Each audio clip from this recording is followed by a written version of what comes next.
All right, hi everyone. Josh here, as always, co-founder, lead game designer at Attitudes Team Kaizen and Genium.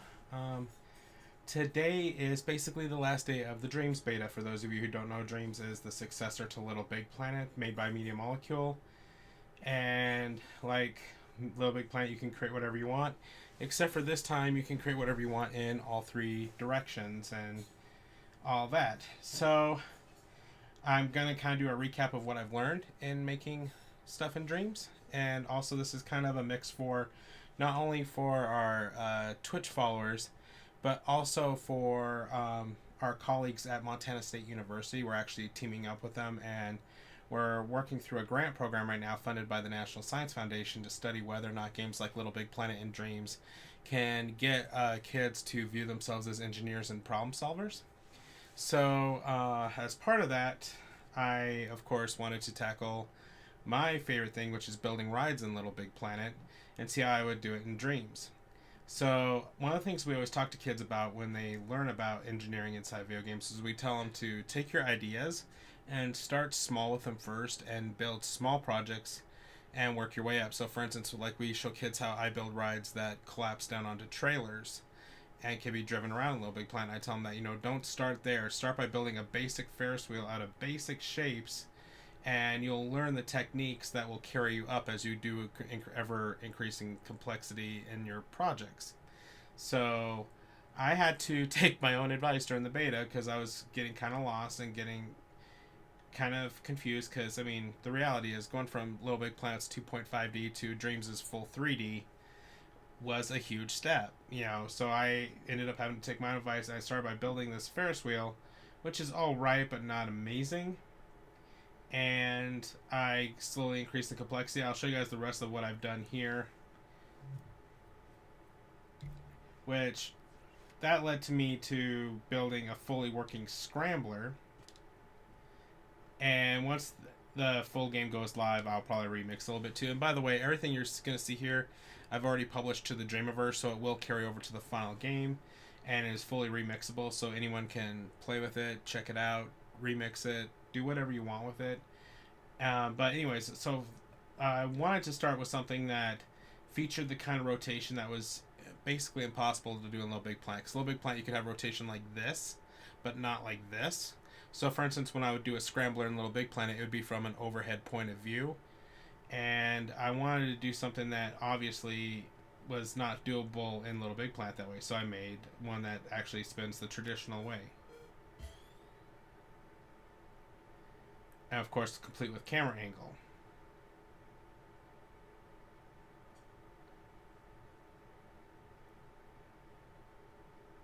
And it actually has like the feeling of the speed ups and the slowdowns, which I'm really, really proud of.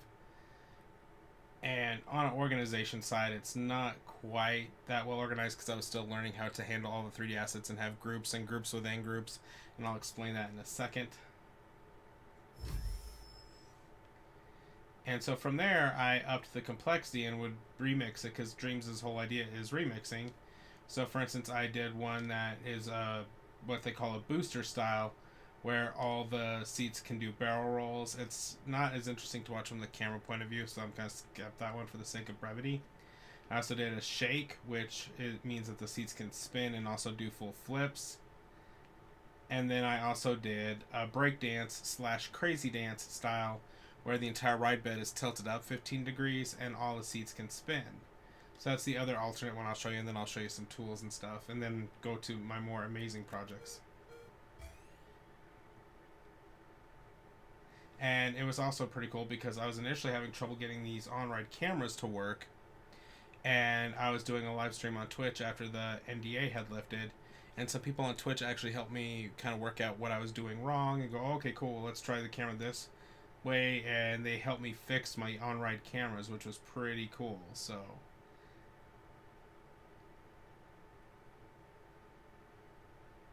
and in the final game, I'll probably take some time to actually do some additional art on them. But I was just happy to be able to say I got that working, to say the least. But anyways, so before we show you my other rides, I'm just going to cover some basic concepts of how Dreams works. First of all, you have your little imp here. He's your cursor, or she, and you can customize them and use them to possess puppets. For instance, like this is a puppet right here. And if you want to modify the puppet, you can do what we call scoping in, where you go until everything else is black and white, except for the part you're going to work on. And then I can say, like, let's say I want to work on a sphere.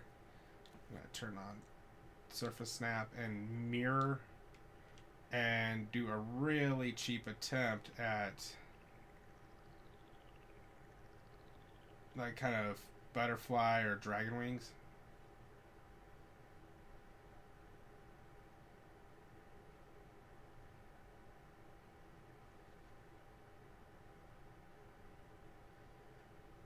It should be stressed I'm not the world's best 3D artist, but I can get by.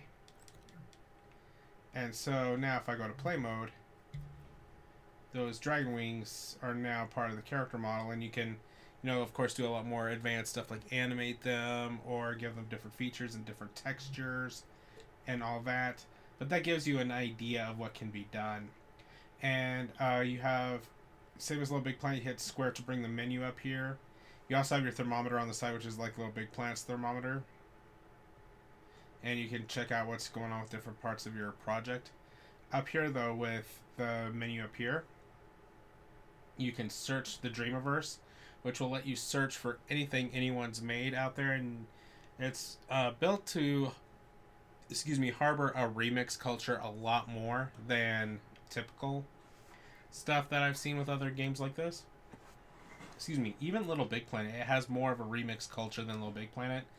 And you see people working off of each other's work a lot. And the nice thing is that if you use anyone's work inside of your work, they automatically get co-credit. So it's cool that it makes sure that everyone gets respected for what they've done.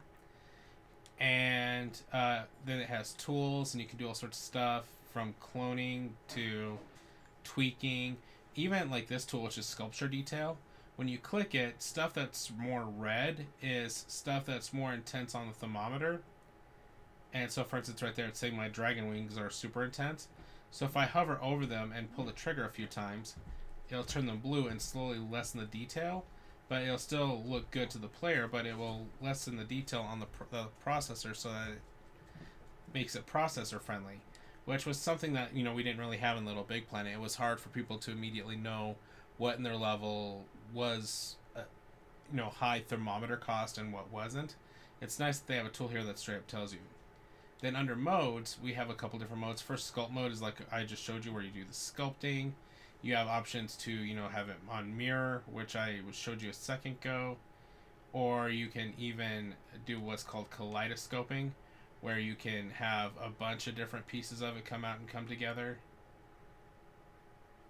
Let me see if I can pull out so you can see it better. So I'm controlling all 5 of those at the same time. And so you can do some pretty cool stuff like that. Or, no. And then I'm going to delete those two because those were ridiculous on thermometer. You have paint mode, where you can paint like 2D objects that are kind of frilly, almost like a flag.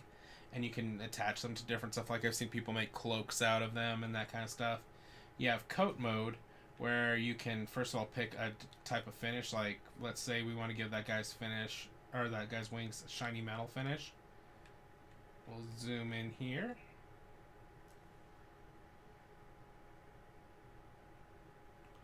And then let's say we want to make them, bright neon green.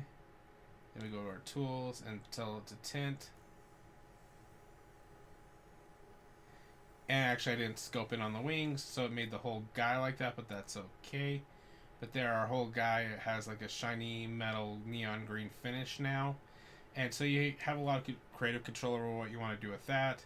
You have style mode, where you can, like, basically all the 3D objects in this are made up of what they call flex. And you can modify the flex. So, like, for instance, if we wanted to be more loose, we can have stuff like that. So where he's very impressionistic. Or we can bring it back to so where he's not like that. And then we can also give some kind of, let's see here, I wanted to, well, Like this, we could comb the flex in certain directions, which is more important. Like if you build a bunch of material, you can comb the flex to go in a certain way so that when you add animation to them, that you can make it look like a river, for instance. And then like all these tools too. The nice part is that first of all they have tutorials for all these tools, where the tutorial is video and video. So you have a little video in the corner of the guy explaining it, and then you're in play mode in the big screen and you're following him along and doing it. But also one thing I've really appreciated about this demo is any one of these icons, you hover over it for a few seconds, and it brings up a explanation box that will not only explain the tool to you, but give you a potential project you could do to learn how to use the tool better. Then they have effects, and so for instance, these are mostly the kinds of animations. So if I do boil, or let me see here, tools. So see, I'm kind of causing a flow effect on his body. And I could also cause waves. And it makes more sense when you're doing on something big like a river. But so that way you can kind of almost give it that ethereal quality. And you can do all sorts of cool stuff with it. And I'll show you more of what I've done in a bit with the cool stuff. But then you have sound mode where you do all sorts of sound effects, including recording your own. Testing mode is... I haven't done enough with it to be quite sure, so I'm not going to play with that yet. But then you have animation tools, and they have tutorials that walk you through all of it. It's actually really comprehensive and amazing, and you can do kind of a makeshift version of mocapping called record possession, meaning you possess a puppet like this one, and you will record actions that you do while you're playing as that puppet, and then you save those actions as a specific animation that you can use the programming to call back whenever you want. Or you can use keyframing, which is old school style animation, saying that, okay, here's keyframe 1, here's keyframe 2, here's keyframe 3, and then the computer makes a smooth animation, that kind of thing. So there's a lot of cool options you can do, and then they have the programming guides programming setup right here with the little snaky dude. And that means that you have sensors and input like grab sensors, impact sensors, field sensors, just like anything that you saw in Little Big Planet, and just stretched out to work with, with all degrees of freedoms instead of just Little Big Planet's 2.5D. Then logic and processing, it's the same as Little Big Planet. This is all representations of computer code, if and then statements, algorithms, and you can put them together to make complex projects. Movers and output, so like adding force to stuff and all that kind of stuff.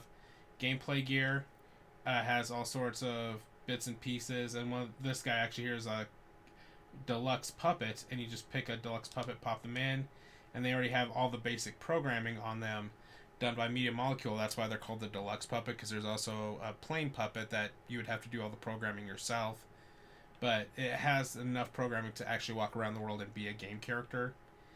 And they have camera control stuff here, like I was using those cameras on the rides you just saw a minute ago.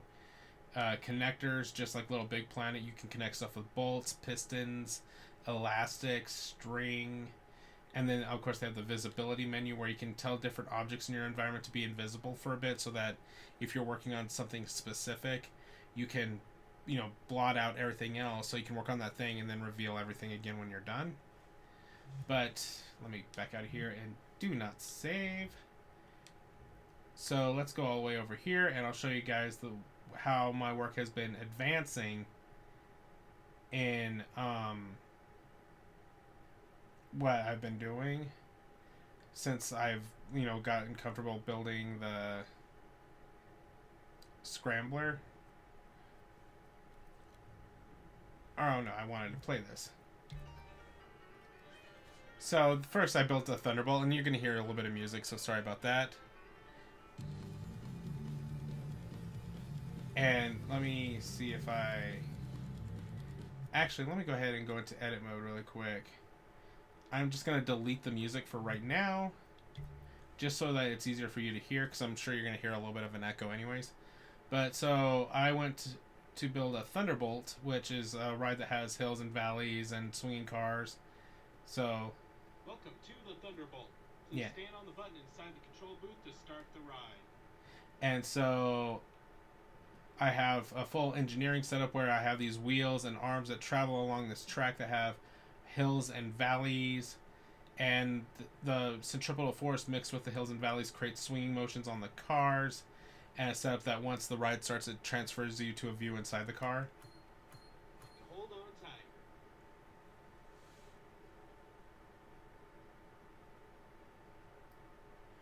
And this was basically my big project after learning how to do the scrambler and getting used to the idea of figuring out how to solve all the problems of making a fully 3D ride. Because I've gotten so used to Little Big Planet and being able to do stuff in that, and which, by the way, right there, that's a problem I'm still trying to solve. What I call the rubber banding. The first time you ride it in a level, it does that, and then every other time you ride it, it doesn't do that anymore. Even now, we're about to go backwards, and when we go backwards, it's not going to rubber band. It's going to behave totally fine. I'm still trying to figure that out, although I've gotten to the point where I realize that I'm probably going to have to solve that when the full game launches, because since it's turning off at 10 a.m. tomorrow, I'm probably not going to solve it in time. But now when you see it going backwards, it's going to go backwards completely fine. Usually. It looks like it rubber banded a little bit right there. But either way, like, the engineering of this ride is actually based off the actual engineering of a Thunderbolt. So, like, when we start to task kids, especially with picking engineering projects and replicating them in dreams, That's it, that's all. Hope you had fun. Please wait till the ride comes to a full and complete stop and step on the button again if you want to ride again. Otherwise, have a great day and thank you for riding the Thunderbolt. so once we start tasking kids with building engineering projects inside of Little Big Planet Dreams, this shows that Dreams could be a very natural progression to having fully 3D environments where the physics goes in all directions. Where Little Big Planet secretly cuts out physics on certain angles and planes. So this would be a great tool for that. And then I just got done. Don't save. With this, finishing it right before we um, but before the beta went off. I took the same concept and built a Himalaya. A Himalaya doesn't have rocking. What's that? A Himalaya doesn't have rocking seats. Their seats are solid, but it has a valley at the bottom, a part where it goes flat right here, and then a hill like that. So you go from down to flat to hill to flat to down, and it creates a sensation of high speed sliding. I don't have the camera working on this one yet, but I have everything else working, and this shows you how the inner workings of it again, following that center track. And I use the kaleidoscope feature to make that centerpiece, and I'll show you how it goes right now because I have it working animation wise. I just don't have the camera mounted to it yet, and that's probably going to be something done post launch. So you can see how it's moving rhythmically following that track.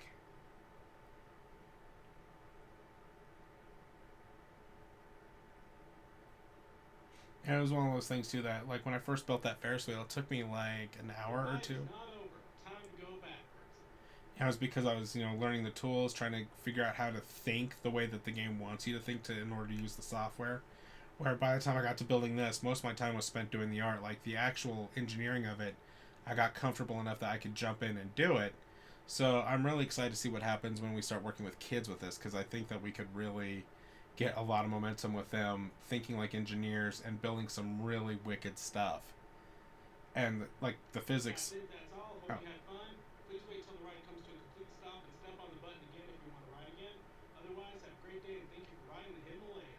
The physics in it are simulated very well, and I absolutely love how it lets you learn from your mistakes. Like, most of the problems I've run into in this game, I've been able to address. And I do think my problem with the Thunderbolt, with it, like I said, rubber banding, I think that that's going to be a thing where I'm going to have to rebuild. I forgot that was there. But I'm going to have to rebuild it again, because with the track for the Himalaya, like, I have a really smooth track here. I actually copied in that track for the wheels and made it bigger and made it the walkway you walk on. But I learned how to use the 3D art tools better, so it's very smooth and very nicely laid out. Where if I go to create mode here, create edit mode, and then let's pop in my Thunderbolt. Hold on tight. And for whatever reason, that Thunderbolt wanted to start. But if you look at my pathway for it in the middle, it's really rough, and I patched pieces together, and I think that's part of what creates the rubber banding, is that it is just not an optimal set of hills and valleys. Because I was learning, and that's the thing that I think that the evolution of that and just my own ability in just a few days in the beta shows how this can be a great tool for learning STEM and learning concepts of how engineering and art and physics work together to make awesome stuff. Second verse is the same as the first, just in reverse. But how I actually got the idea for this centerpiece and how it works is writing the actual real life Thunderbolt. Like when you're writing it, if you look to your right, you can see through the part of the ride that is kind of a skirt that hides it, and you can see how that works and how that spins these arms and they follow that track shape like that. And so by taking that real world concept and learning from it, I was able to replicate it in Dreams, and it's just getting me, excited for more. Not only from the point of view of, working with MSU and working with kids, but also I can't wait for the full game to launch and just to be able to start playing with this on. Oh, one That's second. it, that's all. Hope you had fun. Please wait until the ride comes to a full and complete stop and step on the button again if you want to ride again. Otherwise, have a great day and thank you for riding the Thunderbolt. But for my own thing, like how much I love building rides and roller coasters in digital environments, this is going to be such a huge step forward, and I can't wait to start trying to build roller coasters in it too. I had hoped to build my own roller coaster kit during the beta, but honestly, it was back to that once I started diving into the tools and realizing how complex they were, that it was that same piece of advice I always give kids in our classes is start basic first. Go for the least complex thing first, learn from that, build up from there, and keep learning and keep pushing.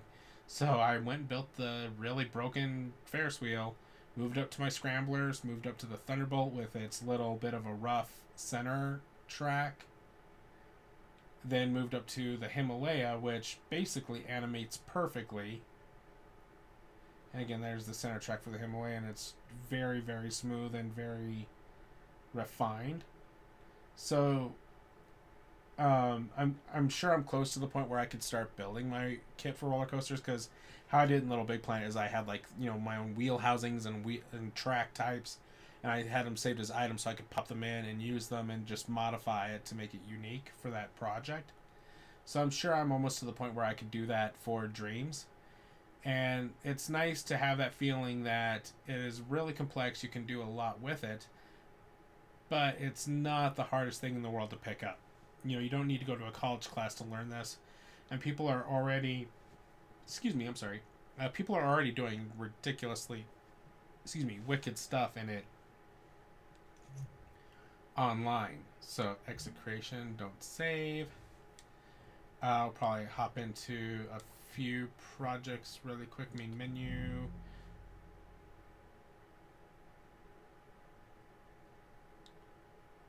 Continue, I got it. That's why I've been saving stuff online. Browse and create. Let me see if I could find. Oh, actually, browse all. Try to see if I can find something that can really give you an. Oh well, like this one for instance. So, like that artist mannequin I showed you that was a playable character, the puppet.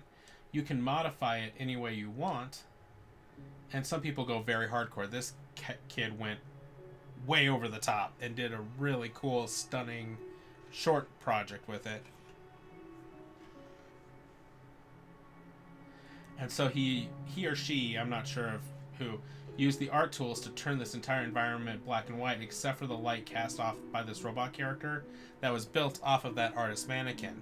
And you can see that, for instance, they turned the knees of it backwards so it would have a more robotic walk.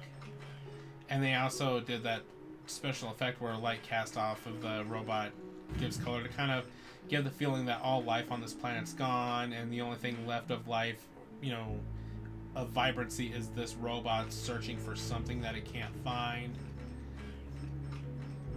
And I'm not going to bother to get all the way to the destination because all it does is just say that the journey never ends. But because it was a short story that this kid did to show off this robot. But this gives you an idea of how complex you can get in the projects with it. That the more people learn, it's just like Little Big Planet, the more they learn, the more that they have new horizons that they can chase down, and that is really, really good. Because that Little Big Planet has not stopped giving on that front. And that same person also created this environment, and this environment is just stunning. Like,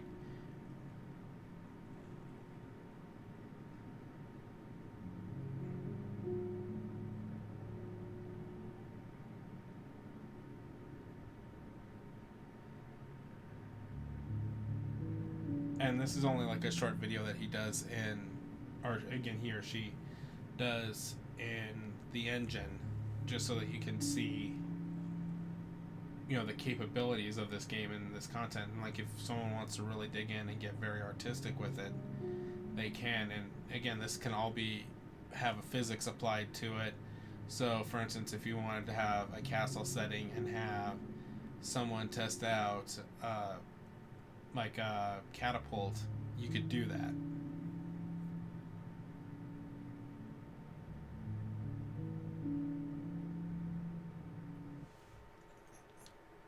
Let me see if I can find one or two more things that are really impressive. That's a Guitar Hero remake. That's pretty cool. But let's see here. I want to see. Oh, so for instance, like the famous puzzle game Portal, this person made a test arena where they replicated Portal. So, like, this goes off of what we always tell kids in our camps of what we call play to pretty. Get it playable first, then worry about making it pretty. Like, they didn't do a lot of the work to make the portals look super pretty, but they got the programming working just to make sure that they could actually do it. And this means that you can, you know, refine the functionality, get it working perfectly. Then you can go in and add the art and make it pretty and make it rock that way. So, you know, this is a great, great, great example of that. And, you know, another proof of how far you can go with this. Let's see, what else can we, you know, look at.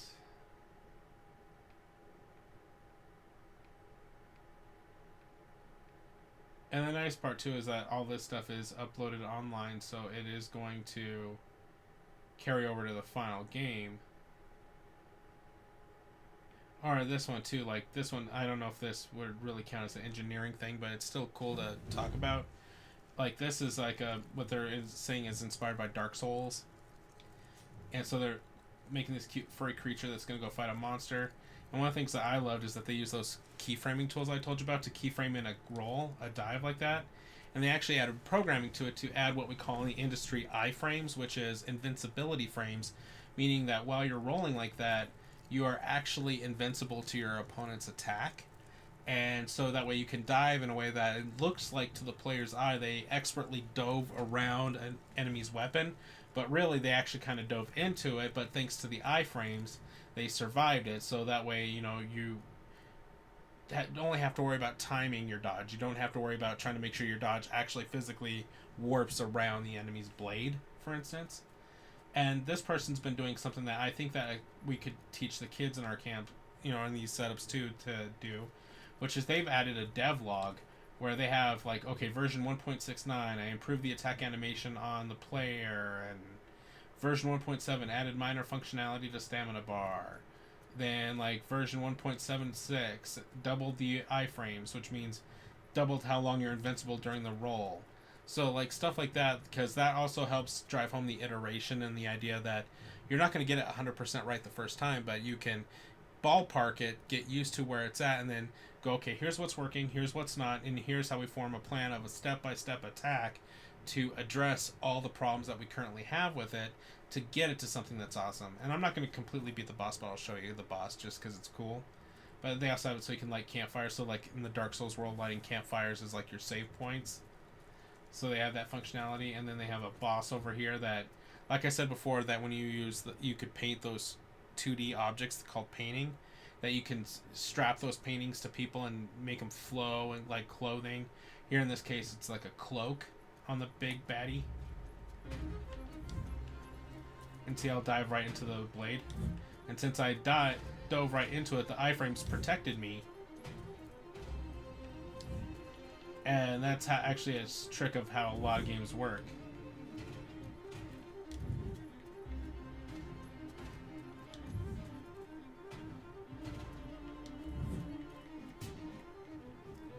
And it's actually a really long boss fight, and so I'm not going to finish it, but that gives you an idea of all the different things that we can do to teach engineering and STEM and computer science in this. And it's going to be really exciting to see it launch. It's launching later this year, and the nice part is that if we're working with kids with Little Big Planet first, it builds off of a lot of the same concepts as Little Big Planet because it's being made by the same team.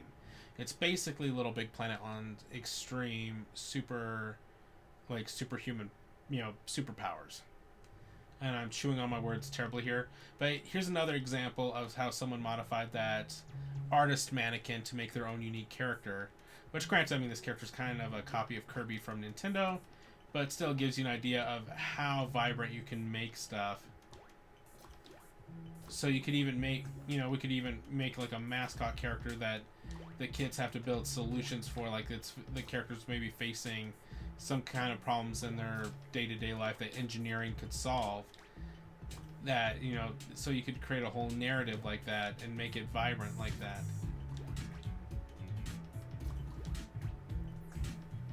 So that gives you some ideas. But anyways, so that's all what's been going on in the Dreams beta. It's been one hell of a learning experience.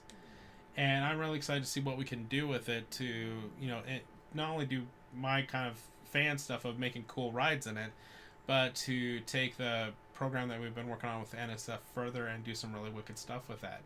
So thanks everyone for tuning into Kaizencast, and let me know what you think.